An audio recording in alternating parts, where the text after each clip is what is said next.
изменага аял деле күнөөлөгөн болбойт. Эгерде эркек түшүнүгү кенен болсо, жоопкерчилиги күчтүү болсо, аялын акырын сөзү менен, көзү менен тарбиялап алат. Мамилеге дагы, жыныстык катнашта дагы. А кээ бир эркектерде ападан эмоция албай калган. Апанын эмоциясын ал башка аялдардан издеп жүрөт. Апасан кызганган, кой балам андай кылбай эле койбойсуң, кой балам андай кылбай эле кой, кой ал окубай эле кой деп кийин үйлөнгөндөн кийин дагы ошондой эмне кыласың, ал жака барып эмне кыласың деп кечке көзөмөлдөй берген аялга үйлөнүп калат да. Бул жерде подсознание жумуш иштейт, тажайт. Өзү аялга тоюп турганын түшүнгөн жок эркек. Анан ага эркиндик берген, аны мактаган, аялды таап алат дагы эркек андан баш тарта албай калат. Анын жанында өзүн эркек сезет, өзүн эркин сезет. Жана кечке апасынан эркек болуусуна уруксат бербеген, артынан кууп жүргөн аялы дагы ошонун ролун алып алды. Эркек мында чүнчүп кетет. Ал психологко барып, ал жан жарасын эмдесе болот албетте. Көп аялдар бар. Биз чындыкты моюнга алган кезде өзгөрөбүз да.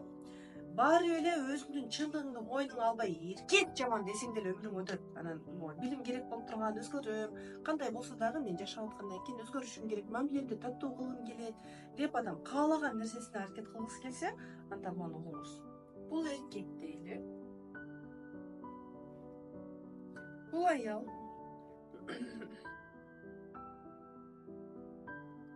аял эркек экөө бир волнада өмүр сүрүш керек. Жыныстык катнашса дагы бирге, экөө тең каалап, тең туу чокуга чыгып, бири-биринин жүрөгүн түшүнүп, Бирок көп аялдар апа ролунда өмүр сүрөбүз.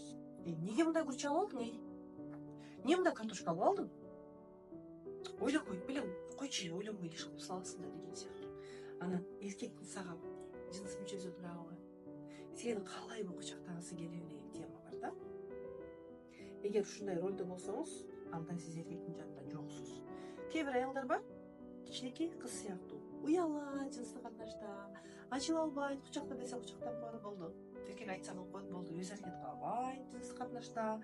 Мамиледе дагы кечке күйөөсүн көзөмөлдөп отурат, сен мага көңүл бөлбөй койдуң, сен эчтен миңдеп келдиң, кабагыңа салып келдиң, бүгүн күлүп кирдиң. Айтор эркек мындай аялдан тажайт. Бул дагы эркектин жанында жок, эркек кичинекей кыз менен өмүр сүрө албайт. Ал эми үчүнчү аял болуп сүйүп кетпесе дагы мунун жанында өзүн жакшы көрөт. Анткени жыныстык катнашта экөө тең каалайт, бири-бирин тең сагынат. Бул жакшы сөздөрдү айтат, сенин баарың кандай жакшы менин өмүрүмдө, сенин аялың кандай бактылуу, сендей эркекке туш болгон деген сыяктуу. Анан эркек буга тартылат, айтар. Мындан башка варианттар дагы бар, өзүңөрдү күнөөлөп жаткабагыла. Мындай нерсе кайталанбасын десеңиз, королева болуңуз. Ар бир аялга королева спаты керек. Аялдар хозяйка болуп жашайт, плюс хозяин да кошулган.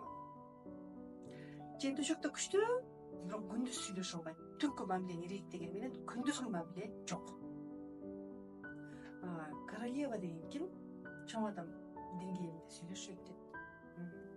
Ага өмүр кызык. Эгер сизге өмүр кызык болсо, анда сиз эркекке да кызыксыз да.